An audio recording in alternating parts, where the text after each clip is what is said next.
மக்களால் நான், மக்களுக்காகவே நான் என்பதை அடிக்கடி சொல்லி வருகிறேன். அதை போலவே மக்களால் எனது தலைமையிலான அரசு, மக்களுக்காகவே எனது தலைமையிலான அரசு. கல் தோன்றி மண் தோன்றா காலத்து முன் தோன்றிய மூத்த குடி தமிழுக்கும் தமிழர்களுக்கும் வேண்டுமானார். ஜெயலலிதாவை கட்சியில் சேர்த்தது பலருக்கு பிடிக்கவில்லை. குறிப்பாக எம்ஜிஆரின் வலதுக்கரமாக இருந்த வீரப்பனுக்கு பிடிக்கவில்லை என்ற கருத்து நிலவியது. ராணி சீதை ஹாலில் ஒரு நடன நிகழ்ச்சி, அந்த நிகழ்ச்சிக்கு தலைமை தாங்கியவர் வீரப்பன் அவர்கள். அப்போது ஜெயலலிதாவுக்கு ஒத்து வராது என்ற பிம்பம் உருவாகியிருந்தது. கிட்டத்தட்ட இருவரும் சந்தித்து 10 வருடங்களுக்கு மேல் இருக்கும். அந்த விழாவுக்கு ஜெயலலிதாவும் வந்திருந்தார். நிகழ்ச்சிக்கு வந்திருப்பவர்கள் பலர் சலசலப்பாக பேசிக்கொண்டனர். இருவரும் பெரிதாக எடுத்துக்கொள்ளாமல் அமைதியாக இருந்தனர். அவர்கள் பேசும்போது ஜெயலலிதாவை பாராட்டி பேசினார்.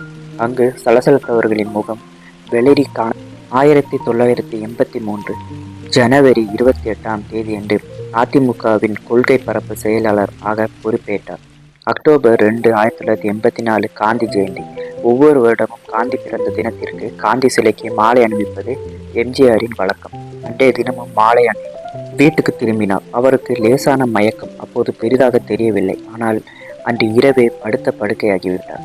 பெரிதாக இருக்காது என்றே நினைத்தார். ஆனால் உடல்நலக் குறைவு காரணமாக வேறு எந்த நிகழ்ச்சியிலும் கலந்து கொள்ள முடியாத நிலைமை. டெலிஃபோன் எக்ஸ்சேஞ்ச் இறப்பு விழாவுக்கு எம்ஜிஆர் வருவதாக இருந்தது. அந்த நிகழ்ச்சிக்கு உடல்நலக் குறைவால் வர முடியாததை கூறியதும் விஷயம் வெளியே தெரிய ஆரம்பித்தது. உண்மையில் கட்சிக்காரர்களுக்கு அப்போதுதான் விஷயம் தெரிந்தது. எம்ஜிஆர் தினமும் உடற்பயிற்சி செய்து கட்டுமஸ்தான உடம்பை பராமரித்தவர். இன்று பல நடிகர்கள் தங்கள் உடலை சரியாக பராமரிக்கிறார்கள் என்றால் அதற்கு எம்ஜிஆர் தான் முன்னோடி. இவ்வளவு ஏன், சாமானியர் கூட எம்ஜிஆர் போல் உடலை கட்டுக்கோப்பாக வைத்திருக்கும் ஆசையினாலே உடற்பயிற்சி செய்தனர். அப்படிப்பட்டவர்கள் உடல்நிலை சரியில்லை என்று அதுவரை எந்த செய்தியும் வெளிவரவில்லை. 4 மாதங்களுக்கு முன்புதான் எம்ஜிஆருக்கு சர்க்கரை வியாதி இருப்பது தெரிய வந்தது. தஞ்சை பெரிய கோயில் விழாவில் மயக்கம் வருவதாக சொன்னவரை டாக்டர் குழு பரிசோதித்து உறுதிப்படுத்தியது. மற்றபடி உடலில் எந்த குறைவும் இல்லாமல் இருந்தவர் அவரது உடல் 70ஐ நெருங்கி கொண்டிருப்பது யாராலும் நம்ப முடியாத ஒன்று. தன்னுடைய உடல் நலத்தை பற்றி அவர் கவலைப்பட்டதும் இல்லை, வெளியே யாரிடமும் சொன்னதும் இல்லை. மக்களுக்காகவே உழைக்கிறார் என்பது இயற்கைக்கு தெரியுமா? மனித உடல் குறிப்பிட்ட வயதை தாண்டும் போது அதற்காக வியாதியை பரிசாக தந்துவிடுகிறது. பக்கவாதம் காரணமாக அப்போலோவில் அனுமதிக்கப்பட்ட எம்ஜிஆருக்கு சிறுநீரகமும் பாதிக்கப்பட்டிருந்தது தெரிய வந்தது. அப்போலோவில் பணியாற்றும் முக்கிய டாக்டர்கள் அனைவரும் அவருக்கு சிகிச்சை அளித்தனர். அடுத்த 48 மணி நேரத்தில் அமெரிக்காவில் இருந்தும் ஜப்பானில் இருந்தும் பிரபல டாக்டர்கள் வரவழைத்தனர். தொண்டர்கள், ரசிகர்கள் மட்டுமல்லாமல் மக்கள் எம்ஜிஆர் நலமடைய கூட்டு பிரார்த்தனை செய்தனர். இப்படி ஒரு பக்கம் இருக்க, அது அவ்வரை நல்லவர்கள் போலிருந்த சிலர் தங்கள் சுயமுகத்தை காட்டத் தொடங்கினர். எம்ஜிஆருக்கு அடுத்து முதல்வர் இடத்தை தாங்கள் அபகரிக்க வேண்டும் என்று பலரும் பகல் கனவு காணத் தொடங்கினர். எம்ஜிஆரை யாரும் பார்க்கக்கூடாது என்று கடுமையான உத்தரவு போட்டனர். பத்திரிகையாளர்கள் யாரும் உள்ளே அனுமதிக்கப்படவில்லை. எம்ஜிஆரின் சொந்த பந்தங்களால் மட்டுமே அவரை பார்க்க முடிந்தது. சினிமாக்காரர் பலர் எம்ஜிஆரை பார்க்க அனுமதிக்கவில்லை. பாடலாசிரியர் வாலி மட்டுமே பார்க்க அனுமதித்தனர்.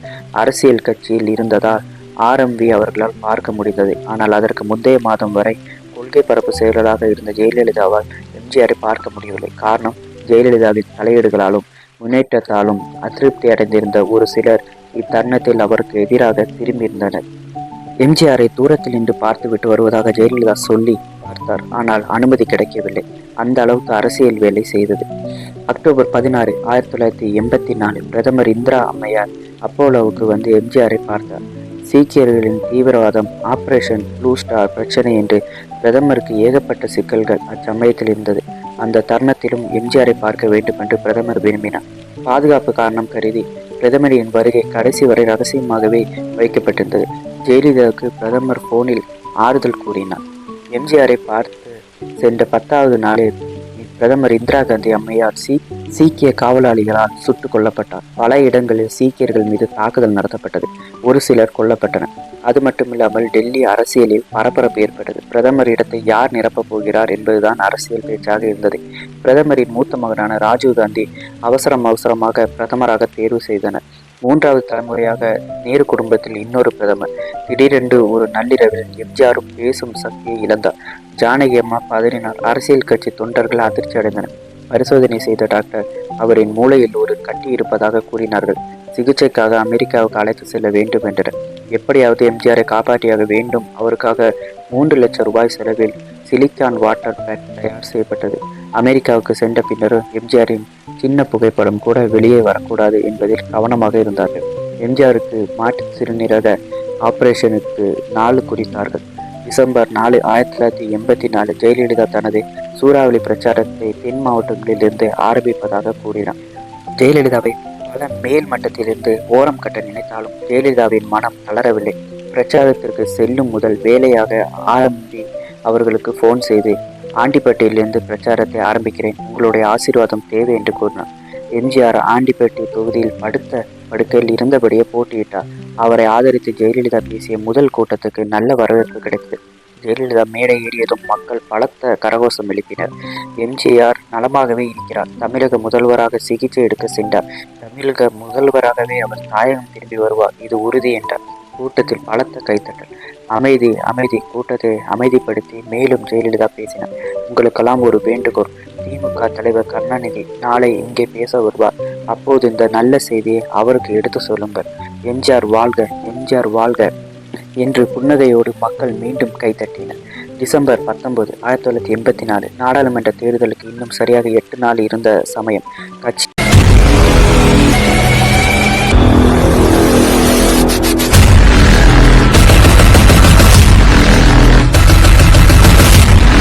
முன்னிறுத்தி பிரச்சாரம் செய்ய வேண்டிய இத்தருணத்தில் எம்ஜிஆருக்கு இப்படியானது வேதனையான விஷயம். ஒரு பக்கம் பிரதமர் இந்திரா காந்தி படுகொலை, இன்னொரு பக்கம் அதிமுக கட்சி தலைவர் படுத்த படுக்கையாக கிடைக்கிறார். மக்களின் அனுதாப அலையில் அதிமுக காங்கிரஸ் கூட்டணி வெற்றி பெறும் என்ற நம்பிக்கையோடு களம் இறங்கினார்கள். சட்டமன்றத்தின் ஆயுள் 6 மாதம் இருக்கும் போதே அவசரமாக தேர்தல் நடத்த முடிவெடுக்கப்பட்டது. தேர்தல் வந்தால் அதிமுக சார்பாக பிரச்சாரத்தில் ஆரம்பித்து பதவியேற்பு வரை எல்லாமே ஆரம்பி ஐயா அவர்கள்தான்.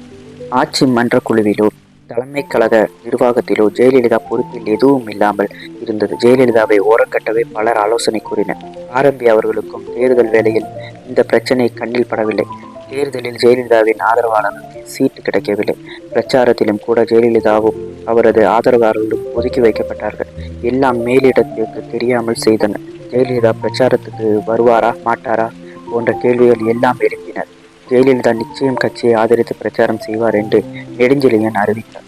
இந்த தேர்தலில் வெற்றி பெற்று எம்ஜிஆர் முதல்வராக அமெரிக்காவிலிருந்து இந்தியா திரும்பினார். எம்ஜிஆரின் நலன் விசாரிக்க முடியாமல் ஜெயலலிதா தவித்தார். அவர் எம்ஜிஆரை சந்திக்க கூடாது என்று 2ஆம் கட்ட தலைவர்கள் தடுத்து வந்தார்கள். இந்த செய்தியை எம்ஜிஆர் ஜெயலலிதா மோதல் என்ற ரீதியில் செய்தி வெளியானது. ஒரு கட்டத்தில் எம்ஜிஆருக்கு ஜெயலலிதாவுக்கும் மோதல் முற்றிவிட்டதாக செய்தி அடிக்கப்பட்டது. நாளிதழ்களும் வார பத்திரிகைகளும் தங்கள் இஷ்டத்துக்கு செய்திகளை போட்டு கொண்டிருந்தன. அந்த சமயத்தில் எம்ஜிஆருக்கு பாரத் பட்டம் பெற்றதற்காக பாராட்டு விழா நடைபெற்றது. அதில் பலர் புரட்சித் தலைவர் எம்ஜிஆரை போற்றி புகழ்ந்தார்கள். அப்போது எம்ஜிஆரை பற்றி பேச ஜெயலலிதா மேடையேறினார். ஜெயலலிதா என்ன பேசப் போகிறார், எப்படி பேசப் போகிறார் என்று பத்திரிகையாளர்களும் கட்சிக்காரர்களும் ஆர்வமாக இருந்தனர். ஜெயலலிதா பேசும்போது தலைவருக்கு பாரத் பட்டம் கிடைக்காவிட்டால் தான் ஆச்சரியப்பட வேண்டும் என்பது போல் பேசினார். உண்மையில் அன்றைய தினம் எம்ஜிஆர் ஜெயலலிதாவுக்கு பெரிய சண்டை என்று நினைத்தவர்களுக்கு தான் ஆச்சரியமாக இருந்தது. ஜூலை 14, 1985 ஜெயலலிதாவும் புரட்சித் தலைவர் எம்ஜிஆரின் துணைவேருமான ஜானகியும் விமானத்தில் வந்து மதுரையில் இறங்கினர். எம்ஜிஆருக்காக தமுக மைதானத்தில் பெரிய ஏற்பாடு செய்யப்பட்டது. தன்னை பார்க்க வந்த ரசிகர்களை பார்த்ததும் புரட்சித் தலைவருக்கு பழைய தெம்பு உற்சாகமும் வந்தது. மன்றம் வேறு, கட்சி வேறு அல்ல, இரண்டும் ஒன்றுதான். கழகம் உடல் என்றாலும் அதில் மன்றம் உயிர். 1972 தொடங்கிய தர்ம யுத்தம் இன்னும் முடியவில்லை. ஆகவே ரசிகர்கள் வெளியே செல்லும் போது தற்காப்புக்கு கத்தி வைத்து கொள்ள வேண்டும் என்று கூறினார். ஜெயலலிதா அவர்கள் புரட்சித் தலைவருக்கு ரசிகர் மன்றம் சார்பில் 6 அடி உயரத்திற்கு வெள்ளி செங்கோலை பரிசாக கொடுத்தார். காமிரா பிளாஷ் வெளிச்சங்கள் புரட்சித் தலைவர் எம்ஜிஆரையும் தலைவியும் படம் பிடித்தது. தனக்கு அடுத்தது யார் என்பதை மறைமுகமாக புரட்சித் தலைவர் தலைவி இருவரும் சேர்ந்து இருக்கும் வெள்ளி செங்கோல் ஏந்திய படம் காட்டியிருக்கிறது என்று சொல்லலாம். செப்டம்பர் 24, 1985 இலங்கை தமிழர்கள் பிரச்சனை உருவான காலகட்டம். அந்த சமயத்தில் இலங்கை தமிழர்களுக்கு ஆதரவாக அதிமுக சார்பில் அடையாள உண்ணாவிரதம் ஏற்பாடு செய்யப்பட்டது. எம்ஜிஆர் தலைமையில் அண்ணா சமாதியில் நடந்தது. தாம்பரத்தில் ஆரம்பி ஐயா அவர்களின் தலைமையிலும் செங்கல்பட்டு ஜெயலலிதா தலைமையிலும் உண்ணாவிரதம் நடைபெற்றது. இந்த உண்ணாவிரதத்தை திமுக விமர்சனம் செய்தது. மத்திய அரசுடன் பேச்சுவார்த்தை செய்வதும் தமிழக அரசு நடத்தும் பேச்சுவார்த்தைகளிலும் அவர்களுக்கு திருப்தி அளிக்கவில்லை. நெடுமாறனும் வீரமணியும் ஒன்றாக சேர்ந்து டெசோ அமைப்பை உருவாக்கினார்கள். ஆங்காங்கே ரயில் மறியல் போராட்டங்கள் நடைபெற்றன. 8000 தொண்டர்கள் கைது செய்யப்பட்டார்கள். கருணாநிதியும் கைதானார். மாத கணக்கில் அமைச்சரவை கூட்டமே நடக்கவில்லை. ராமாவரம் தோட்டத்தில் எல்லோரும் நாள் கணக்கில் காத்து கிடந்தார்கள். எம்ஜிஆர் குரலில் பேசி ஒரு சிலர் குழப்பம் விளைவித்தனர்.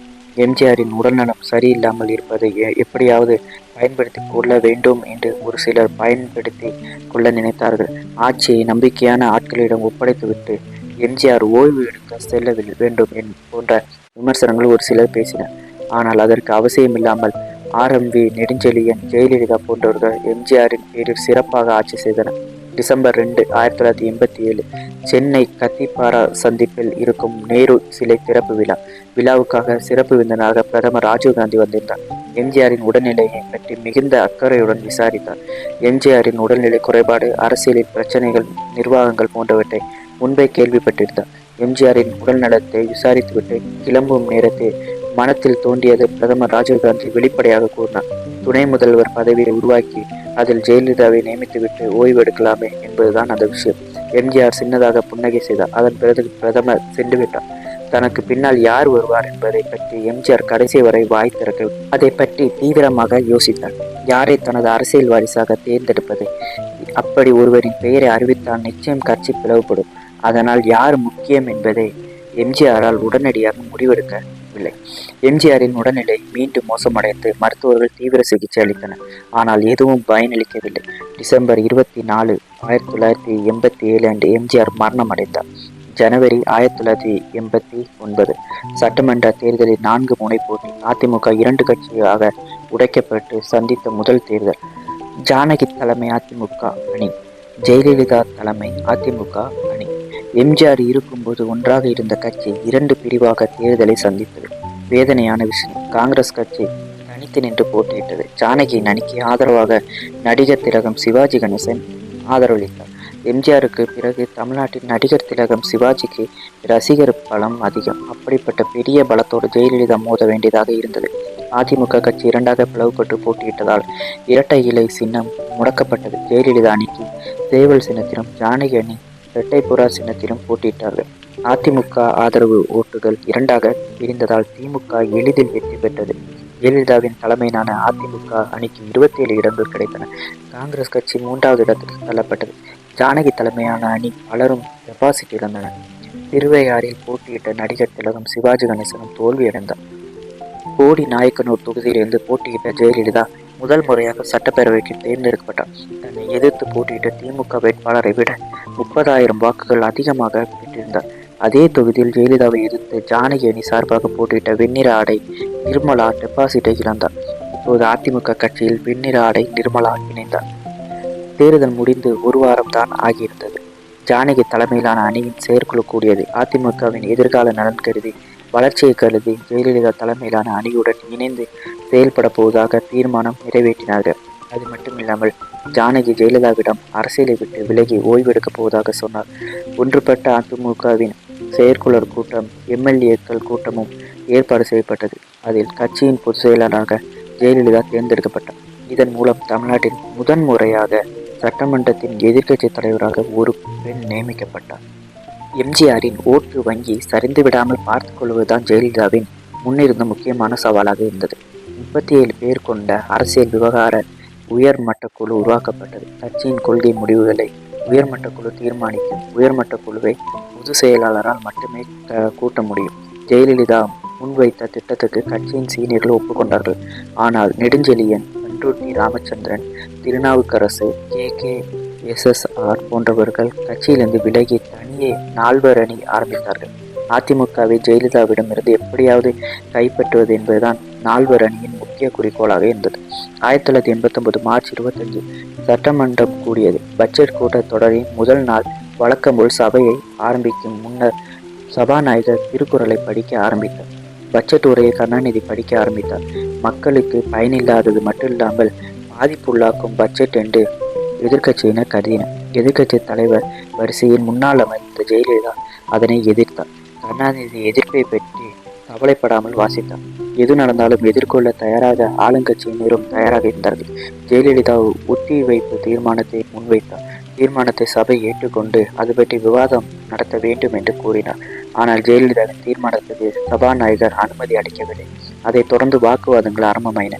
வாக்குவாதம் தகராறானது. பின் வரிசையில் இருந்த எம்எல்ஏக்கள் எழுந்து முன்வந்து மேசைகளை உடைத்தார்கள். பட்ஜெட் பேப்பர் கிழித்து காற்றில் பறக்க விட்டப்பட்டது. முன்னால் இருந்த மைக்குகளை அடியோடு பிடுங்கி எரிய ஆரம்பித்தார்கள். முன் வரிசையில் இருந்த ஒரு அமைச்சருக்கு மண்டை உடைந்து ரத்தம் கொட்டியது. ஒரு பெண் என்றும் பாராமல் சட்டசபையில் அநாகரிகமாக திமுக நடந்து கொண்டார்கள். மக்களால் தேர்ந்தெடுக்கப்பட்டவர்கள் மக்களுக்காக பேச வேண்டிய நேரத்தில் அராஜகமான செயல்முறையில் இறங்கினார்கள். சபையில் கூச்சல் குழப்பம். கூட்டத்திலிருந்து தப்பித்து சட்டமன்றத்தை விட்டு தலைவெறி கோலமாக ஜெயலலிதா வெளியே வந்தார். அப்போது நிருபர்கள் கேட்ட கேள்விக்கு ஜெயலலிதா சொல்லுவதற்கு ஒன்றுமில்லை. சட்டமன்றம் செத்துவிட்டது. இனி வருவதாக இருந்தால் முதல்வராக தான் வருவேன் என்று கூறினார். ஜெயலலிதாவின் அரசியல் வாழ்க்கையில் இந்த சம்பவம் மிக முக்கியமாக அமைந்தது. 1989 நவம்பர் நாடாளுமன்ற தேர்தல். காங்கிரஸ் அதிமுக கூட்டணி உருவாகியிருந்தது. ஒரே ஒரு இடத்தை தவிர மற்ற இடங்களில் அதிமுக காங்கிரஸ் கூட்டணிக்கு வெற்றி கிடைத்தது. கூட்டணி சார்பாக தமிழ்நாடு முழுவதும் இடைவிடாமல் ஜெயலலிதா பிரச்சாரம் செய்தார். உண்மையில் அரசியல் ரீதியாக ஜெயலலிதாவுக்கு கிடைத்த மிகப்பெரிய வெற்றி. ஜெயலலிதாவால் மட்டும்தான் அதிமுக கட்சியை காப்பாற்ற முடியும். எம்ஜிஆரின் ஓட்டு வங்கியை ஜெயலலிதாவால் மட்டுமே தக்க வைத்துக் கொள்ள முடியும் என்பதை கட்சியினர் ஒப்புக்கொண்டார்கள். ஜெயலலிதாவுக்கு எதிராக அணி அமைக்க நினைத்தவர்கள் அமைதியானார்கள். கட்சியை விட்டு விலகி இருந்தவர்கள் மீண்டும் அதிமுக கட்சிக்கு திரும்பி வந்தார்கள். அமைப்பு ரீதியாகவும் செயல்பாட்டு ரீதியாகவும் ஜெயலலிதா கட்சிக்குள் பல மாற்றங்களை செய்தார். கட்சியில் கூடுதலான பதவிகள் உருவாக்கப்பட்டன. இதனால் அதிமுக கட்சிக்குள் புது ரத்தம் பாய்ச்சுவது போல் இருந்தது. பல தொண்டர்கள் சேரத் தொடங்கினார்கள். 1989 டிசம்பர் 18 ஜெயலலிதா அரசியலுக்கு முழுக்க இதுதான் அன்றைய பத்திரிகைகளில் சூடான செய்தியாக இருந்தது. நாடாளுமன்ற தேர்தலில் வெற்றி தேவதையின் பரிபூர்ண ஆசீர்வாதம் கிடைத்த ஒரு மாதத்துக்குள் ஜெயலலிதாவிடமிருந்து இப்படி ஒரு குண்டு. போயஸ் கார்டன் பகுதியே பரபரப்பானது. கட்சி தொண்டர்களின் கூட்டம் குவிய ஆரம்பித்துவிட்டது. ஜமுக்காலத்தை நடுத்தெருவில் விரித்து தொண்டர்கள் உண்ணாவிரதத்தை ஆரம்பித்தார்கள். ஜெயலலிதாவை பார்த்துவிட்டு தான் செல்வோம் என்று தொண்டர்கள் பல ஊரிலிருந்தும் வர தொடங்கினர். ஆனாலும் போயஸ் கார்டன் கதவுகள் திறக்கப்படவே இல்லை. அடுத்த நாள் காலை கட்சியின் 2ஆம் கட்ட தலைவர்கள் எல்லாம் ஜெயலலிதா வீட்டு வரவேற்பறையில் காத்திருந்தார்கள். யாராலும் ஜெயலலிதாவை சந்திக்க முடியவில்லை. ஜெயலலிதா மனதுக்குள் என்ன தான் ஓடுகிறது என்று யாருக்கும் புரியவில்லை. எதற்காக இப்படி முடிவு என்பதும் தெரியவில்லை. காத்திருந்த தொண்டர்களின் கோபம் திருநாவுக்கரசு, KSSR போன்றவர்கள் மீது திரும்பியது. இவர்களால் தான் ஜெயலலிதாவுக்கு கோபம் வந்துடுச்சு. ஜெயலலிதா பேச்சை கேட்டுவிட்டு முடிஞ்சா கட்சியில் இருக்கட்டும், இல்லாட்டா கட்சியை விட்டு போகட்டுமே என்று ஆவேசமாக பேசினார்கள். மாலை சரியாக 5 மணி. உள்ளிருந்து வெளியே வந்த STSI நிருபர்கள் சூழ்ந்து கொண்டார்கள். கையோடு கொண்டு வந்த ஒரு அறிக்கையை SDS படிக்க ஆரம்பித்தார். அறிக்கையின் சாராம்சம் இதுதான்: அதிமுக தொண்டர்களின் வேண்டுகோளை ஜெயலலிதா ஏற்றுக்கொண்டு விட்டார். தொண்டர்கள் கூட்டம் விசிலடித்தது. போயஸ் கார்டன் பால்கனியில் தோண்டினார் ஜெயலலிதா. எல்லோரையும் பார்த்து உற்சாகத்துடன் கையசைத்தார். வாழ்த்தி கோஷமிட்டபடியே தொண்டர்கள் கூட்டம் கலைய ஆரம்பித்தது. அதிமுகவை பிரிக்க வேண்டும் என்ற எண்ணம், அதிமுக கட்சியை தங்கள் கட்டுப்பாட்டில் கொண்டு வர வேண்டும் எண்ணம் எல்லாம் ஒளிந்தது. இன்று வரை அதிமுக கட்சியிலிருந்து தனி நபர்கள் பிரிந்து சென்று இருக்கிறார்களே தவிர தனியாக பிரிந்து யாரும் கட்சி தொடங்கியது இல்லை. தனிநபர்களின் கருத்து வேண்டுமானாலும் மாறலாம். தொண்டர்கள் ஜெயலலிதா மீது வைத்திருந்த மரியாதை மாறியதில்லை. 1990 பிப்ரவரி நாடாளுமன்ற தேர்தலின் பிரம்மாண்ட வெற்றிக்கு பின்னர் அதிமுக காங்கிரஸ் கூட்டணி பாண்டிச்சேரி சட்டமன்ற தேர்தலையும் தொடர்ந்து ஜெயலலிதா ஒரு நாள் மட்டும் பிரச்சாரம் செய்தார். பிரச்சாரத்தை முடித்துவிட்டு தனது தோழி ரசிகர்களுடன் சென்னைக்கு திரும்பிக் கொண்டிருந்தார். அதிகாலை பிப்ரவரி 24ஆம் தேதி மீனம்பாக்கத்தை கடந்து வந்து கொண்டிருந்த ஜெயலலிதாவின் கார் விபத்துக்குள்ளானது. லாரி மோதியதால் ஜெயலலிதாவுக்கும் சசிகலாவுக்கும் பலத்த காயம் ஏற்பட்டது. சிகிச்சைக்காக அப்போலோவில் சேர்க்கப்பட்டிருந்த ஜெயலலிதாவை நலம் விசாரிக்க ராஜீவ்காந்தி அவர்கள் வந்தார். என்னை கொல்ல சதி நடக்கிறது என்று ஜெயலலிதா விடுத்த அறிக்கையால் தமிழ்நாட்டு அரசியல் பெரும் புயல். 1990 9 மாத திமுக கட்சி குறை சொல்ல பெரிதாக ஒன்றுமில்லை. தமிழ்நாட்டில் விடுதலை புலிகளின் நடமாட்டத்தை கருணாநிதி அரசை கட்டுப்படுத்த தவறிவிட்டது என்பதே காங்கிரசாரின் குற்றச்சாட்டு. இலங்கைக்கு அமைதி ஏற்படுத்த இராணுவத்தை அனுப்பிய ராஜீவ்காந்தி அவர்கள் ஆட்சியில் இல்லை என்றாலும் தன் கொள்கையிலிருந்து மாறவில்லை. விடுதலை புலிகளால் இந்தியாவுக்கு ஆபத்து என்று அவர் நினைத்தார். பாராளுமன்ற தேர்தலில் கருணாநிதி தோற்று போயிருந்தாலும் VP சிங்கியிடம் ND ராமாவுக்கும் ஏகப்பட்ட செல்வாக்கு இருந்தது. ராஜீவ்காந்திக்கு போபஸ் விவகாரம் பெரும் தலைவலியாக இருந்ததால் விடுதலை புலிகள் ஊடுருவலை அவரால் கண்டுபிடிக்க மட்டுமே முடிந்தது. திமுக அரசு மத்தியிலும் மாநிலத்திலும் வலுவான நிலையில் இருந்தது. அதே சமயம் மத்தியில் இருந்த VP சிங்கின் ஆட்சி தடுமாறத் தொடங்கியது. அவர் கொண்டு வர நினைத்த மண்டல் கமிஷன் பெரும்பான்மை கிடைக்காமல் தோல்வியடைந்த போது இல்லாமல் அவரது அரசையும் வீழ்த்தியது. மத்தியில் நிலையான ஆட்சி அமையாத சூழ்நிலையில் இருந்தது. மீண்டும் தேர்தல் வரும் என்று நினைத்தனர். ஆனால் ராஜீவ்காந்தி அவர்களும் ஜெயலலிதாவும் சந்திரசேகரை ஆதரித்து அவரை பிரதமராக்கினர். அந்த சமயத்தில் பத்மநாபன் படுகொலைக்கு பின்னர் தமிழ்நாட்டில் சட்ட ஒழுங்கு பிரச்சனை கேள்விக்குறியானது. விடுதலை புலிகளின் நடமாட்டம் தமிழ்நாட்டில் அதிகமாகிறது என்ற குற்றச்சாட்டுகள் இருந்தது. இலங்கை தமிழர் மீது இருந்த அனுதாபம் இந்த படுகொலையால் மக்கள் விடுதலை புலிகள் மீது அதிருப்தி அடைந்தனர். இலங்கை தமிழர்களுக்காக ஜெயலலிதா வருந்தினாலும் விடுதலை புலிகளின் செயல்பாடுகளை எதிர்த்தார். இதற்கு முன்பு மற்ற கட்சிகளைப் போல் விடுதலை புலிகளை ஜெயலலிதா ஆதரித்தார். விடுதலை புலிகளிடம் பேச்சுவார்த்தை நடத்த வேண்டும் போன்ற கோரிக்கையை விடுவித்திருந்தார். ஆனால் தமிழ்நாட்டின் புலிகளின் நடவடிக்கை சட்ட ஒழுங்குக்கு எதிராக இருந்தது. அவர்களால் தமிழ்நாட்டின் அமைதி கெட்டுவிடக்கூடாது என்று நினைத்த ஜெயலலிதா அவர்களை எதிர்க்க தொடங்கினார். மற்ற போராளி குழுக்களை எதிரிகளாக நினைத்து சண்டையிடுவதும் பொதுவிடங்களில் துப்பாக்கியால் சுட்டுக் கொள்வதும் மக்கள் மத்தியில் அதிர்ச்சி ஏற்படுத்தியிருந்தது. இவர்கள் சண்டைக்குள் தமிழ்நாட்டு மக்கள் யாரும் பாதிக்கப்படக்கூடாது என்று ஜெயலலிதா நினைத்தார். தீவிரவாதத்தால் எதையும் சாதிக்க முடியாது என்று நினைப்பவர் இலங்கை பிரச்சனை உணர்வு ரீதியாக பேசப்பட்டு வந்த காலத்தில் போராளி குழுக்களால் உருவான பிரச்சனையை பற்றி யாரும் வாய் திறந்து பேசவில்லை. ஆனால் அதை துணிவாக பேசியவர் ஜெயலலிதா மட்டும்தான். பலர் இதை அரசியல் தற்கொலைக்கு சமம் என்றனர். போராளி குழுக்களை எதிர்த்தால் உயிருக்கே ஆபத்து என்று கூட கூறினர். ஆனால் ஜெயலலிதா எதை பற்றியும் கவலைப்படவில்லை. போராளிகள் தமிழகத்தில் ஊடுருவதை தடுப்பதில் கருணாநிதி அரசுக்கு அக்கறை இல்லை என்று ஜெயலலிதா பிரதமரிடம் புகார் கொடுத்தார். காங்கிரஸ் கட்சிக்காரர்கள் கூட இப்படி யோசித்தால் தமிழ்நாட்டில் தங்கள் செல்வாக்கு போய்விடுமே என்று அமைதியாக இருந்தனர். ஜெயலலிதாவின் துணிவு அவர்களை வியப்பூட்டியது. அதுவரை தனக்கு ஆதரவு அளித்த ராஜீவ்காந்திக்கு பதில் சொல்ல பிரதமர் சந்திரசேகர் ஜெயலலிதாவுக்கு பதில் சொல்ல வேண்டியதாக இருந்தது. தமிழ்நாட்டில் சட்டம் ஒழுங்கு கெட்டுவிடும். ஜெயலலிதா தினசரி அறிக்கை விடுத்தார். ஜெயலலிதாவின் குற்றச்சாட்டு ராஜீவ்காந்தியின் ஆதரவு இருந்தது. இதனால் 1991 கருணாநிதியின் ஆட்சி கலைக்கப்பட்டது. திமுகவினர் பிரதமரை மிரட்டி பணிய வைத்து தங்கள் ஆட்சியை கலைக்க வைத்ததாக கூறினார். எம்ஜிஆர் மரணத்திற்கு பிறகு அதிமுக என்ற கட்சி இருக்காது என்று நினைத்தவர் நாளுக்கு நாள் வலுவாகி கொண்டு வருவதை உணர்ந்தனர். அதுவரை ஜெயலலிதாவை எதிர்க்கட்சி தலைவராக பார்த்த திமுக பெரிய போட்டி வேட்பாளராக பார்க்க தொடங்கினர். மீண்டும் தேர்தல் நடத்த திட்டமிட்டனர். ஜெயலலிதா அதிக பலத்தோடு மனதைரியத்தோடு தேர்தல் களத்தில் இறங்கினார். காங்கிரசுடனான கூட்டணியில் அதிமுகவுக்கு எந்த மாற்றமும் இல்லை.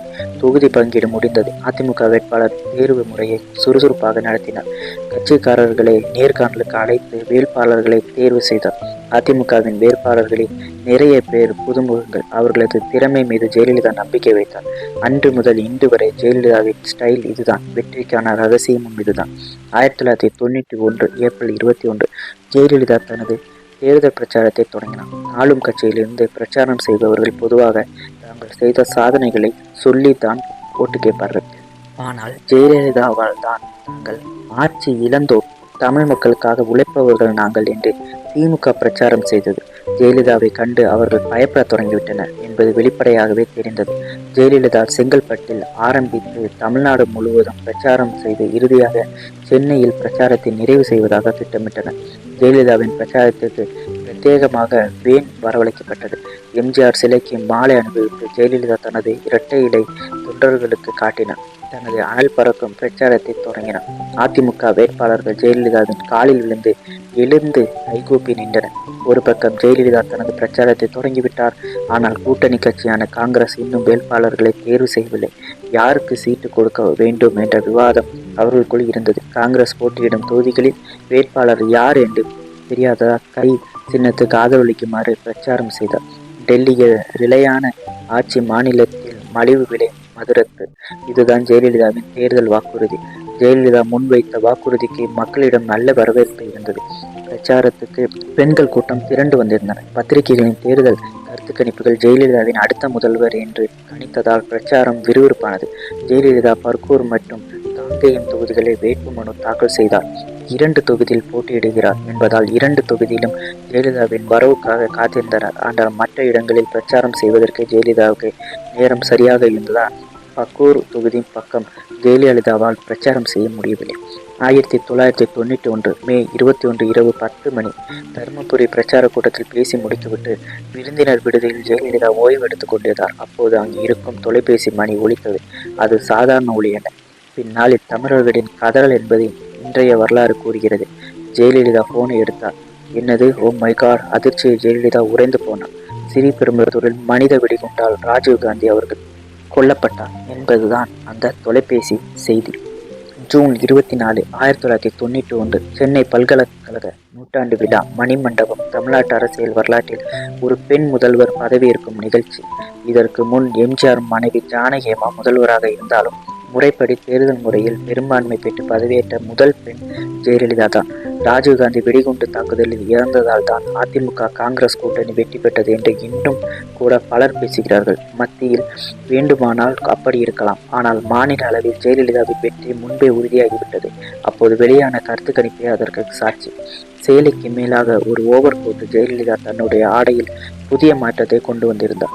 கவர்னர் பீஷ்ம நாராயணன் சிங் பதவி பிரமாண வரிகளை படிக்க ஆரம்பித்தார். ஜெயலலிதாவுக்கு நான் என்று ஆண்டவனின் பெயரால் உறுதிமொழி எடுத்துக்கொண்டார். அடுத்து பதவியேற்க நெடுஞ்செழியன் வந்தார். நெடுஞ்செழியனை தொடர்ந்து வந்த KA கிருஷ்ணசாமி உள்ளிட்ட கட்சியினர் ஜெயலலிதாவின் வழியில் ஆண்டவனை துணைக்கு அழைத்தார்கள். பகுத்தறிவு பேசிய திராவிட கட்சிகள் அடைந்த பரிணாம வளர்ச்சி பலரையும் ஆச்சரியப்படுத்தியது.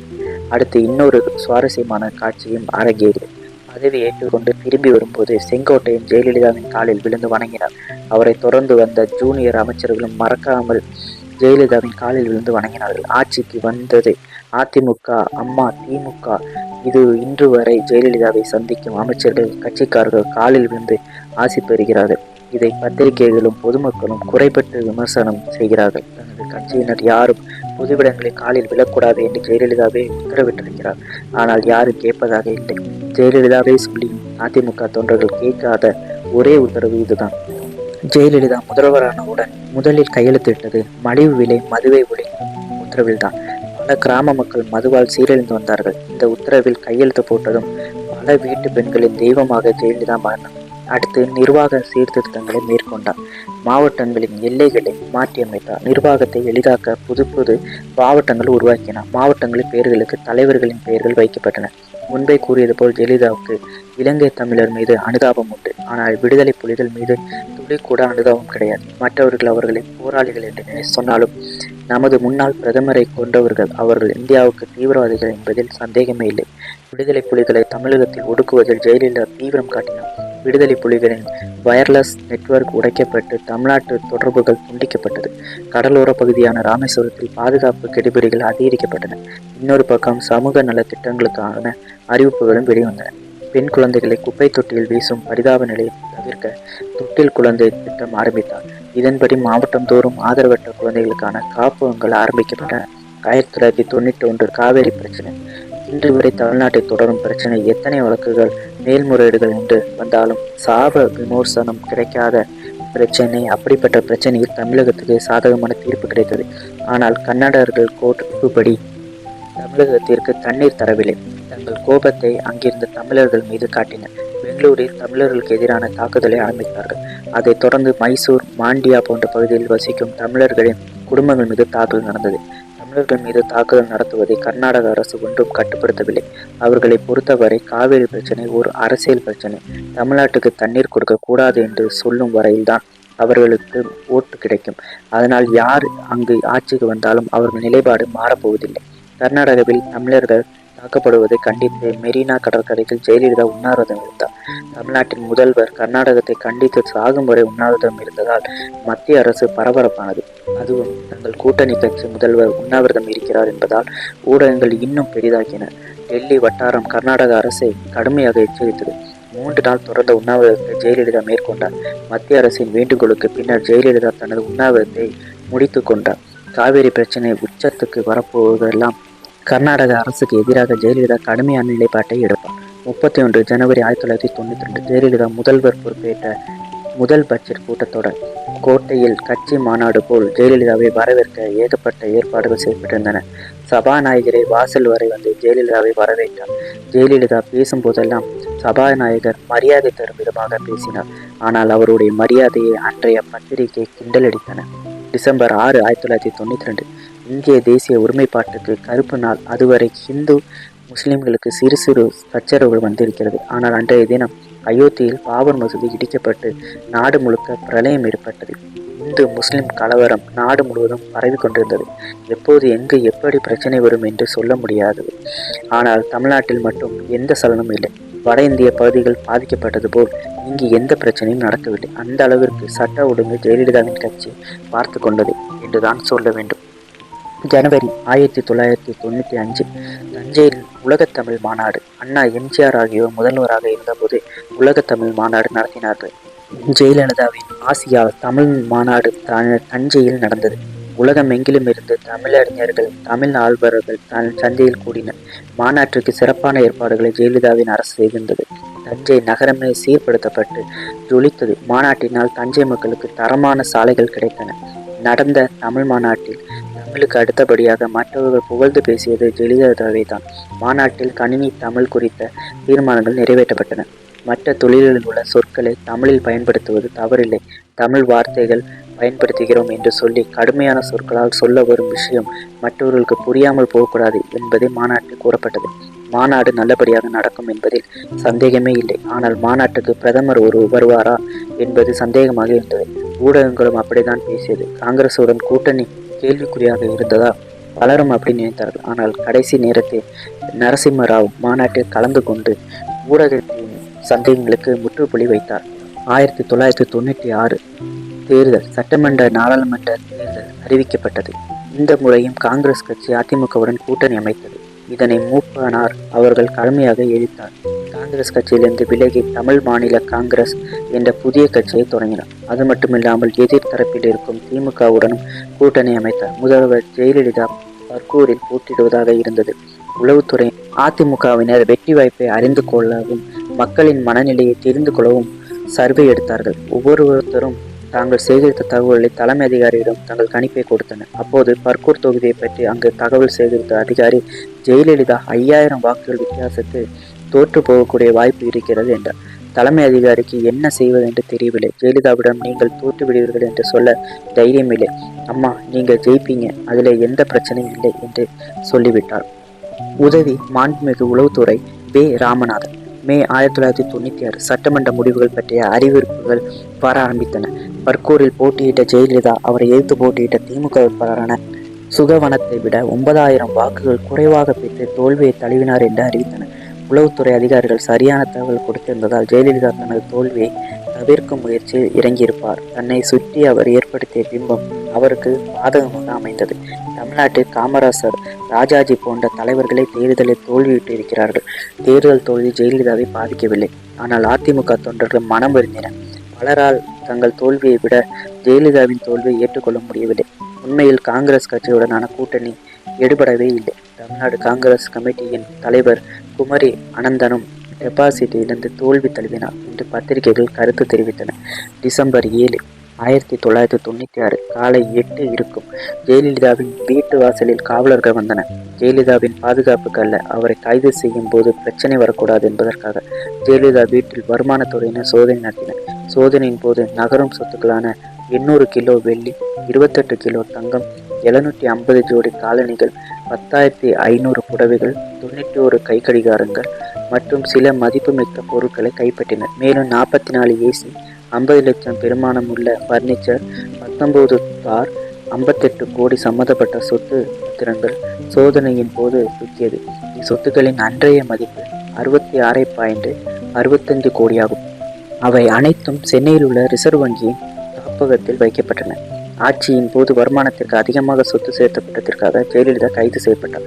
மத்திய சிறை வளாகம் ஜெயலலிதாவுக்காக கட்சிக்காரர்கள் வளாகத்தில் குவிந்திருந்தார்கள். ஜெயலலிதா ஜீப்பிலிருந்து இறங்கி மெயின் கேட் வரை வேகமாக நடந்தார். உள்ளே செல்லும் முன் ஜெயலலிதாவை பார்க்க வந்த தொண்டர்களை பார்த்து கையசைத்தார். அடுத்த சில மணி நேரங்களில் ஜெயலலிதாவின் விஷயம் தமிழ்நாட்டை மட்டுமல்ல, இந்தியாவை பரபரப்பாக்கியது.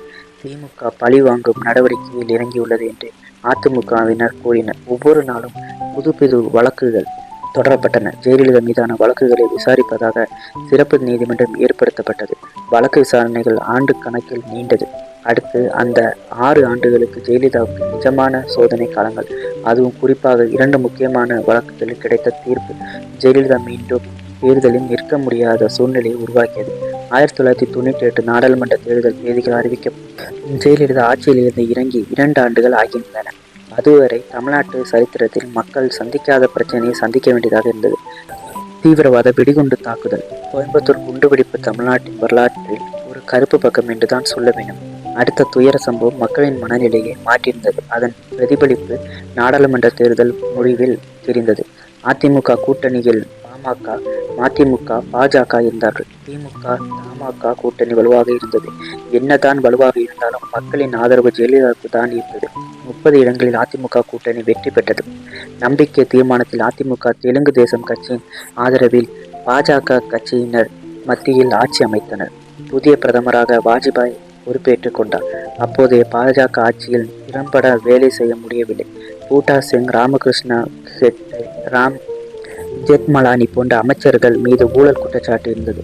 ஜெயலலிதா அவர்களை உடனடியாக நீக்க வேண்டும் என்றார். பூட்டா சிங்கை அமைச்சரவையிலிருந்து நீக்கிய வாஜ்பாய் மற்ற இருவரையும் நீக்குவதற்கு மறுத்துவிட்டார். அதனால் ஜெயலலிதா அளித்த ஆதரவை மறுபரிசீலனை செய்ய வேண்டிய நிலைமை இருந்தது. டெல்லியிலிருந்து வரும் சமாதான கூட்டம் ஜெயலலிதாவை அமைதிப்படுத்தினர். உச்ச நீதிமன்றத்தின் உத்தரவுப்படி தமிழ்நாட்டுக்கு காவிரி தண்ணீர் கிடைத்ததா வேண்டும் என்று நிச்சயமாக கோரிக்கை வைத்தார். அதற்கான ஏற்பாடுகளை 2 நாளில் செய்து முடித்ததாக வேண்டும் என்ற கெடுவும் கொடுத்தார். வாஜ்பாய் அரசு 2 வார கால அவகாசம் கேட்டது. நதி நீர் பங்கீடு குறித்து ஒரு உடன்படிக்கை ஏற்படுத்தினர். ஆனால் அது தற்காலிகமான ஒரு ஏற்பாடாகவே இருந்தது. கூட்டணியில் இருந்தாலும் ஆளும் கட்சி செய்யும் தவறுகளை அவ்வப்போது ஜெயலலிதா குறிப்பிட்டு கொண்டிருந்தார். இதனால் பாஜகவால் தாங்கிக் கொள்ள முடியவில்லை. ஏப்ரல் 12, 1999 ஜெயலலிதா டெல்லிக்கு சென்றார். அங்கு இருந்த பத்திரிகை நிருபர்களிடம் வாஜ்பாய் அரசை அகற்றிவிட்டு புதிய அரசை கொண்டு வருவதற்காக வந்திருக்கிறேன் என்றார். பாஜக மட்டுமல்ல, டெல்லி அரசியல் வட்டாரமே ஆட்டம் கண்டது. பாஜக தரப்பிலிருந்து தூதுவிட்டனர். மக்களுக்கு தொண்டு செய்தாக ஆட்சியை அதிமுக ஆதரிக்காது என்று ஜெயலலிதா திடமாக கூறினார். தமிழகத்தில் திமுக ஆட்சியை பாஜக கலைக்க சம்மதிக்காததால் பாஜக அளித்த ஆதரவை திரும்ப பெற்றதாக அரசியல் விமர்சகர்கள் கூறுவதும் உண்டு.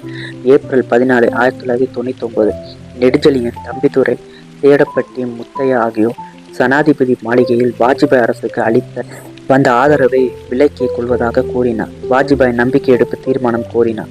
மற்ற கட்சிகளுடன் பேசி ஆதரவு கோரினார். ஆனால் நம்பிக்கை எடுப்பு தீர்மானத்தில் வாஜ்பாய் அரசால் வெற்றி பெற முடியவில்லை.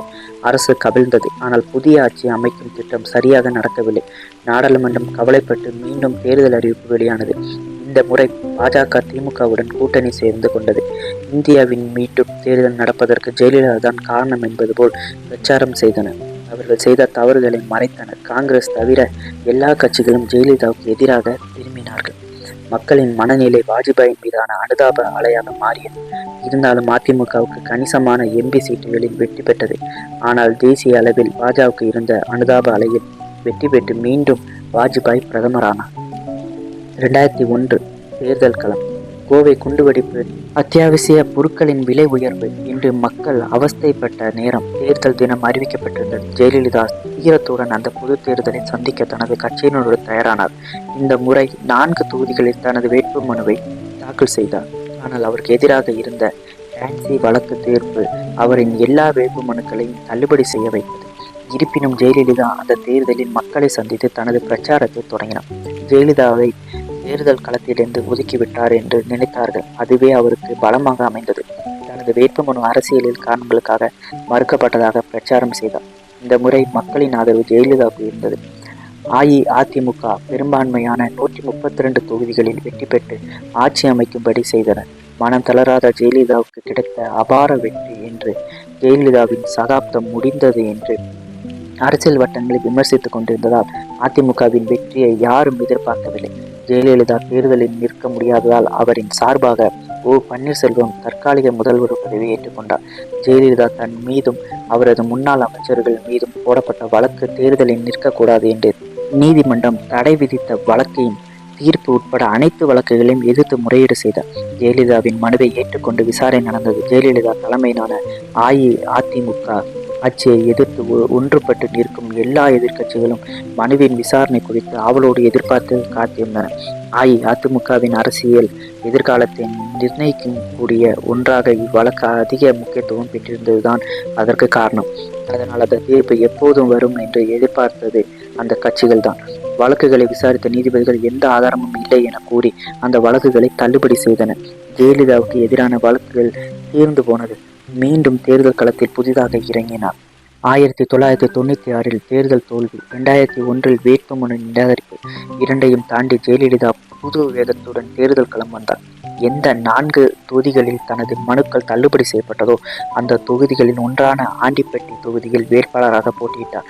பல்வேறு குற்றச்சாட்டுகள் சுமத்தப்பட்டு பத்திரிகை, தொலைக்காட்சி போன்ற மக்கள் தொடர்பு சாதனங்கள் மூலம் 1996 வெற்றியை இழந்தவர். எந்த மக்கள் தன்னை தோற்கடித்தார்களோ அந்த மக்களின் ஆதரவை பெற வேண்டும் என்று ஜெயலலிதா நினைத்தார்.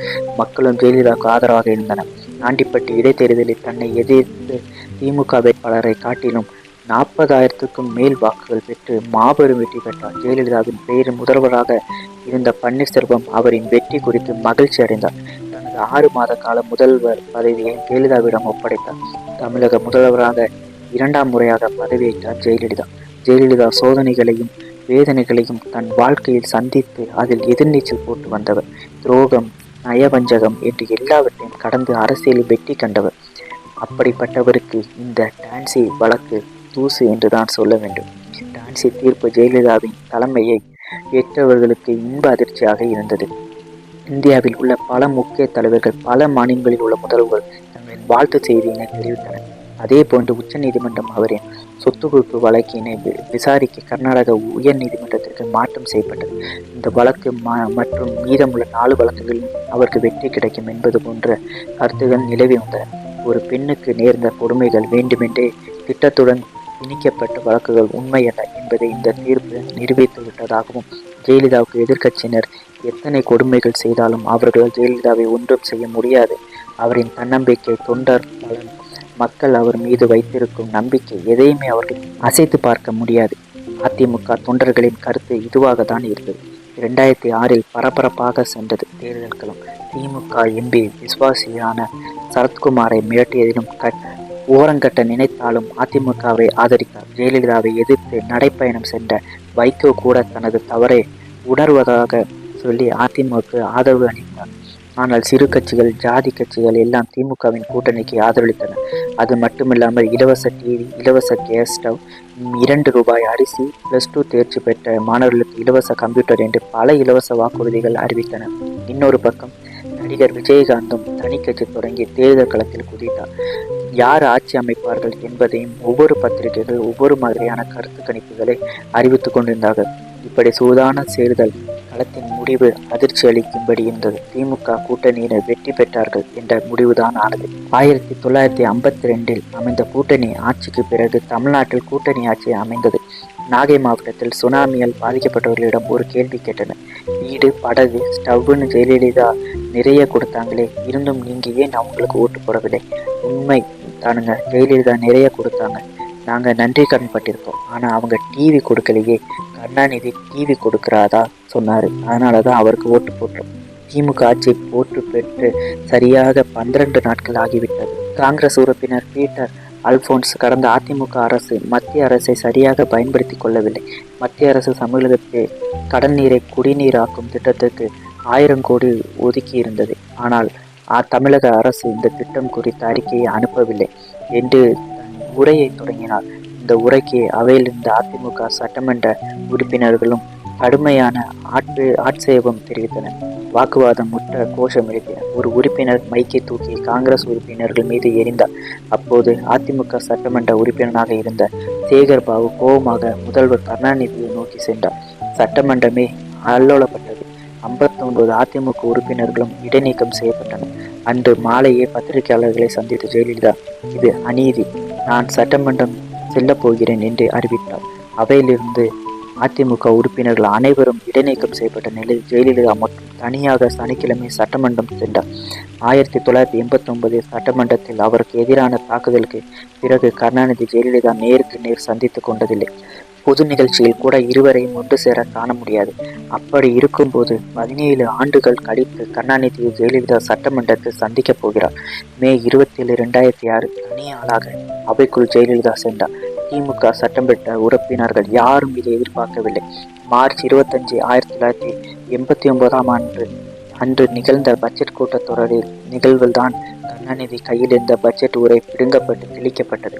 ஜெயலலிதா தான் தாக்கப்பட்டதாக கூறி அவையிலிருந்து வெளியேறிய நிகழ்ச்சி இருவருக்குள் வந்திருக்கும்.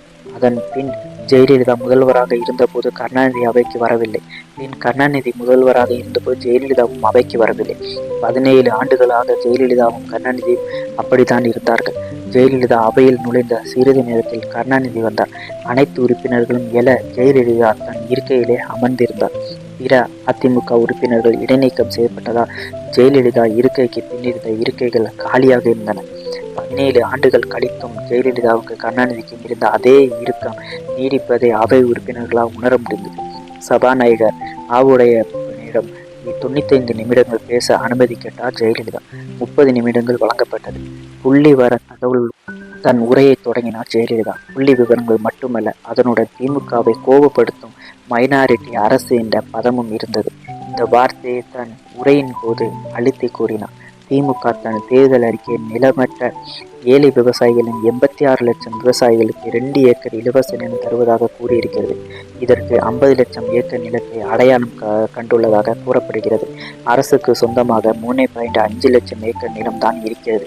மீதமுள்ள 46.5 லட்சம் ஏக்கர் நிலத்தை யாரிடமிருந்து கைப்பற்றப் போகிறது?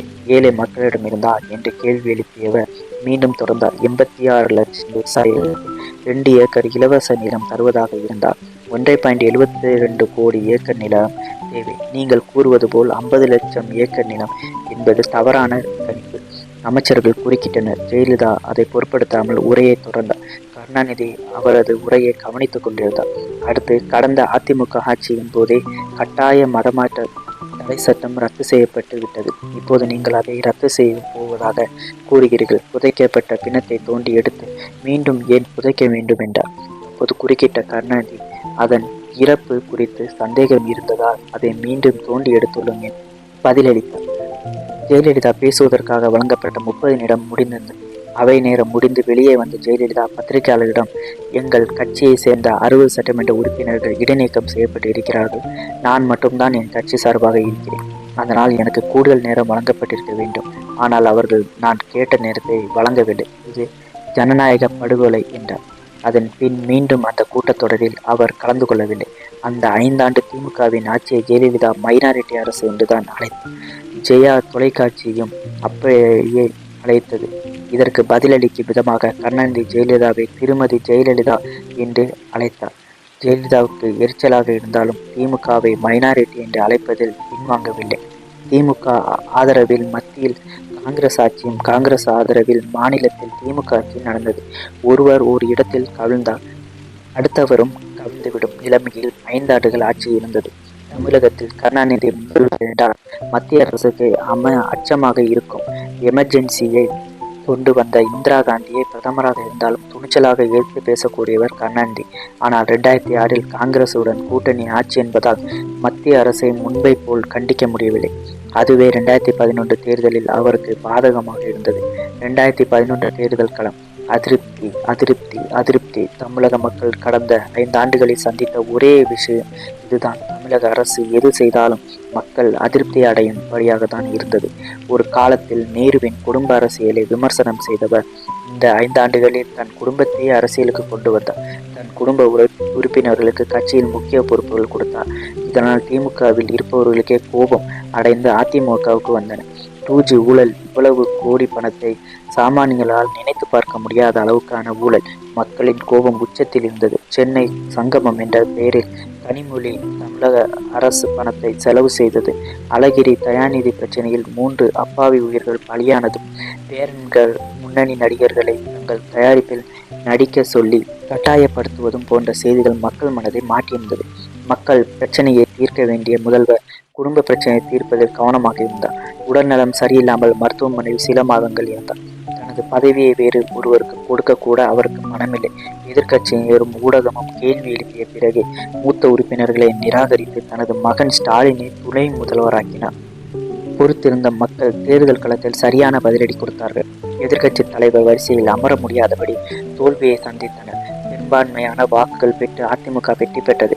புரட்சி தலைவி ஜெயலலிதா அவர்கள் 3வது முறையாக தமிழகத்தின் முதல்வராக பதவியேற்றார். 2014 இந்திய நாடாளுமன்ற தேர்தல். இந்தியா முழுக்க காங்கிரசின் ஊழல் ஆட்சியில் அதிருப்தி அடைந்திருந்தார்கள். பாஜகவினர் மோடியை தங்கள் பிரதமராக அறிவித்து அவரை முன்னிலைப்படுத்தி தேர்தல் பிரச்சாரம் செய்தது. பாஜகவின் கூட்டணியில் தேமுதிக, பாமக, மதிமுக என்று பெரிய மெகா கூட்டணி அமைப்பு 40 இடங்களை போட்டியிட்டன. திமுக கூட்டணியில் விடுதலை சிறுத்தைகள் கட்சி, மனிதநேய மக்கள் கட்சி, புதிய தமிழக முஸ்லிம் லீக் போன்ற கட்சிகள் இருந்தது. ஆனால் எந்த பிரதமர் வேட்பாளருக்கு ஆதரவு என்று அறிவிக்கவில்லை. இதில் அதிமுக தேர்தல் களத்தை வித்தியாசமாக அணுகியது. 40க்கு 40 இடம் என்று இலக்கோடு அதிமுக களமிறங்கியது. யாருடனும் கூட்டணி இல்லை என்று வெளிப்படையாக அறிவித்தனர். எந்த பிரதமர் வேட்பாளருக்கும் ஆதரவில்லை. இதுதான் அதிமுகவின் நிலைப்பாடு. மத்தியில் கூட்டணி ஆட்சி ஏற்பட்டால் ஜெயலலிதா பிரதமர் ஆவார் என்று அதிமுகவினர் விரும்பினர். மேற்கு வங்காளத்தின் மம்தாவும் ஜெயலலிதா பிரதமர் வேட்பாளர் என்றால் நான் ஆதரிக்க தயார் என்று கூறினார். மத்தியில் 3வது அணி குறித்து ஜெயலலிதாவுக்கு முன்பே அனுபவம் இருப்பதால் தன்னை வேட்பாளராக முன்னிறுத்தும் கருத்துக்கு எந்த பதிலும் சொல்லவில்லை. ஆனால் அதிமுகவின் ஆதரவில்லாமல் மத்தியில் ஆட்சி அமைக்க முடியாது என்று அவர் நம்பினார். அதற்கு 40 இடங்களிலும் வெல்ல வேண்டும் என்று தனது தொண்டர்களுக்கு ஆணையிட்டார். மும்முனை போட்டியில் தேர்தல் சூடு பிடித்தது. இந்தியா முழுக்க மோடி அலையில் பாஜகவினர் பெரும்பான்மையோடு வெற்றி பெற்றனர். ஆனால் தமிழ்நாட்டில் மோடி அலையெல்லாம் இல்லை, அம்மா அலைதான் 40ல் 30 இடங்களில் பெரும்பான்மையோடு வெற்றி பெற்றது. அது மட்டுமில்லாமல் இந்தியாவில் 3வது பெரிய கட்சியாக அதிமுக உருவெடுத்தது. பாஜகவினர் கூட்டணிக்கு 2 இடங்களில் வெற்றி கிடைத்தது. திமுக எந்த இடத்திலும் வெற்றி பெறவில்லை. பாஜகவினர் பெருவாரியாக பெரும்பான்மை பெற்றதால் அதிமுகவின் ஆதரவு அவர்களுக்கு தேவைப்படவில்லை. ஜெயலலிதா தனது திட்டப்படி லெக்கை எட்டினாலும் மத்தியில் அவரது ஆதரவில்லாமல் ஆட்சி அமைந்தது. தமிழ்நாடு சட்டமன்ற தேர்தல் 2016, 2011 வெற்றி பெற்ற அதிமுக தங்களது தேர்தல் வாக்குறுதிகளை பெரும்பாலும் நிறைவேற்றியிருந்தது. ஆனால் சென்னை வெள்ளத்தின் போது அதிமுகவினர் செயல்பாடுகள் நள்ளிரவில் முன்னறிவிப்பு இல்லாமல் திறக்கப்பட்ட செம்பரபாக்கம் ஏரி திறப்பு என்று அதிமுகவிற்கு எதிராக இருந்தது. குறிப்பாக அதிமுகவின் ஆட்சியை ஸ்டிக்கர் ஆட்சி என்று முத்தடி செய்யும் அளவிற்கு இருந்தது. திமுக கூட்டணியில் இந்திய தேசிய காங்கிரஸ், இந்திய யூனியன் முஸ்லீம் லீக், மனிதநேய மக்கள் கட்சி, புதிய தமிழகம் கட்சி போன்ற கட்சிகள் கூட்டணி அமைத்தது. தேமுதிக மக்கள் நல கூட்டணி என்று மாற்றுக் கட்சியினர் புதிய கூட்டணி அமைத்தனர். விஜயகாந்த் தலைமையிலான கூட்டணியில் தமிழ் மாநில காங்கிரஸ், மதிமுக, மார்க்சிஸ்ட் கம்யூனிஸ்ட், இந்திய கம்யூனிஸ்ட், விடுதலை சிறுத்தைகள் கட்சி என பலரும் அதில் அங்கம் வகித்தார்கள். ஆனால் அதிமுக கூட்டணியில் மனிதநேய ஜனநாயக கட்சி, இந்திய குடியரசுக் கட்சி, சமத்துவ மக்கள் கட்சி, கொங்கு நாடு இளைஞர் பேரவை போன்ற சிறிய கட்சிகள் மட்டுமே இருந்தது. எல்லாவற்றுக்கும் மேலாக 25 வருடங்களாக ஆளும் கட்சியில் தேர்தலில் வெற்றி பெற்றதில்லை. திமுக, அதிமுக, தேமுதிக, மக்கள் நல கூட்டணி கட்சி தவிர பாமக தங்கள் கட்சியின் இளைஞரணி தலைவரான அன்புமணி ராமதாஸை முதல் வேட்பாளராக அறிவித்து தனித்து போட்டியிட்டது. சீமான் தலைமையில் நாம் தமிழர் கட்சியும் தனித்து போட்டியிட்டு இருந்தது. கருத்து கணிப்புகள் பெரும்பாலும் திமுகவுக்கு சாதகமாக இருந்தது. இணையதளத்தில் பலர் மக்கள் நல கூட்டணி ஆதரவு அளித்து பதிவு போட்டியிட்டார்கள். ஸ்டிக்கர் அரசியல் செய்யும் தனது கட்சி தொண்டர்களை ஜெயலலிதாவால் கட்டுப்படுத்த முடியவில்லை. மே 19 தேர்தல் முடிவு வெளியானது. 132 இடங்கள் பெற்று மீண்டும் தமிழகத்தின் முதல்வராக பதவியேற்றார். சென்ற முறையை விட கொஞ்சம் குறைவான இடங்களில் வெற்றி பெற்றிருந்தாலும் மீண்டும் ஆட்சி அமைப்பதற்கான போதிய இடங்களில் வெற்றி பெற்றிருந்தால் மீண்டும் முதல்வர் பதவியேற்ற ஜெயலலிதா பேனர் வைப்பதற்கும் ஸ்டிக்கர் அடிப்பதற்கும் மறைமுகமாக தடை விதித்திருந்தார். தனது தொண்டர்களின் கடந்த கால தவறுகள் இந்த ஆட்சியில் சரி செய்யப்படும் என்று நம்பிக்கையாக கூறினார். ஆனால் விதி வேறு வழியில் அவரது வாழ்க்கை விளையாடியது. செப்டம்பர் 22, 2016 காய்ச்சல் மற்றும் நீர்ச்சத்து குறைபாட்டால் முதல்வர் ஜெயலலிதா அப்போலோ மருத்துவமனையில் அனுமதிக்கப்பட்டார். 2 நாட்களில் திரும்பி விடுவார் என்று ஆரம்பத்தில் சொல்லப்பட்டது. ஆனால் தொடர்ச்சியான சிகிச்சை அளிக்கப்பட்டது. எய்ம்ஸ் மற்றும் லண்டன் மருத்துவர்கள் வந்து சிகிச்சை அளித்தனர். மக்கள் மத்தியிலும் தொண்டர்கள் மத்தியிலும் முதல்வர் நலம் குறித்த கவலை அதிகரித்தது. அவர் மருத்துவமனையில் சிகிச்சை எடுக்கும் புகைப்படத்தையாவது வெளியிட்டு சர்ச்சையை குறையுங்கள் என்று எதிர்க்கட்சியினர் அறிவுரை கூறினர். எதற்கும் பதிலில்லை. அப்போலோவில் ஜெயலலிதாவுக்கு அளிக்கும் மருத்துவம் மர்மமாகவே இருந்தது. உடல்நலம் தேறி வந்ததாக அப்போலோ மருத்துவமனை நிர்வாகம் அறிக்கை வெளியிட்டு வந்தது. இடைத்தேர்தலின் போது வாக்காளர்கள் அதிமுகவிற்கு வாக்களிக்க வேண்டும் என்ற ஜெயலலிதாவின் அறிக்கையை வெளியிட்டதாக அறிவிப்பும் வெளியானது. இந்நிலையில் டிசம்பர் 4 மாலை முதல்வர் ஜெயலலிதாவுக்கு மாரடைப்பு ஏற்பட்டுவிட்டதாக உடனடியாக அவசர சிகிச்சை பிரிவுக்கு மாற்றப்பட்டு சிகிச்சை அளித்து வந்ததாகவும் அறிக்கை வெளியானது. அந்த நொடியிலிருந்தே தமிழகம் பரபரப்பானது. ஜெயலலிதாவின் உடல்நிலை குறித்த அந்த அறிக்கை மக்களை சோகத்தில் ஆழ்த்தியது. அடுத்த நாள் டிசம்பர் 5 அனைத்து ஊடகங்களும் அப்போலோ மருத்துவமனையில் கூடியது. பல அரசியல் தலைவர்கள் ஜெயலலிதா நலம் குறித்து விசாரித்த வண்ணம் இருந்தனர். அவர் நலம் பெற வேண்டுமென்ற அறிவிப்புகளையும் வெளியிட்டனர். அதிமுக தொண்டர்கள் மட்டுமல்லாமல் பொதுமக்களும் அப்போலோ மருத்துவமனையில் கூடினர். ஜெயலலிதா நலம் பெற வேண்டி பிரார்த்தனைகளும் பூஜைகளும் செய்தனர். மாலையில் ஜெயலலிதா சிகிச்சை பலனின்றி காலமானதாக வதந்திகளும் பரவியதால் தமிழகமே ஸ்தம்பித்து போனது. ஆனால் அப்போலோ மருத்துவமனை மறுத்தது. இருந்தாலும் தொடர் சிகிச்சையில் பலனில்லாமல் இரவு 11:30 மணிக்கு ஜெயலலிதா காலமானதாக அப்போலோ மருத்துவமனை நிர்வாகம் அதிகாரப்பூர்வமாக அறிக்கை வெளியிட்டுள்ளது. பேருந்துகளும் இயக்கப்படாமல் கடைகளும் மூடப்பட்டதால் இயல்பு வாழ்க்கை முடங்கி போனது குறிப்பிடத்தக்கது. டிசம்பர் 6 அன்று அவரது உடல் பல தேசிய தலைவர்கள் முன்னணியில் எம்ஜிஆர் சமாதி அருகே அடக்கம் செய்யப்பட்டது. நமது சமகாலத்தில் வாழ்ந்த இரும்பு பெண்மணியின் உடல் மெரினா கடற்கரையில் அமைதியாக உறங்கியது. வாஜ்பாய் ஆட்சியை கவிழ்த்தார். டான்சி வழக்கு, சொத்து குவிப்பு வழக்கு, 1996 தேர்தல் தோல்வி, அரசியல் ரீதியாக ஜெயலலிதாவுக்கு வந்த சோதனைகள் என பிரச்சனைகள் ஏராளம்.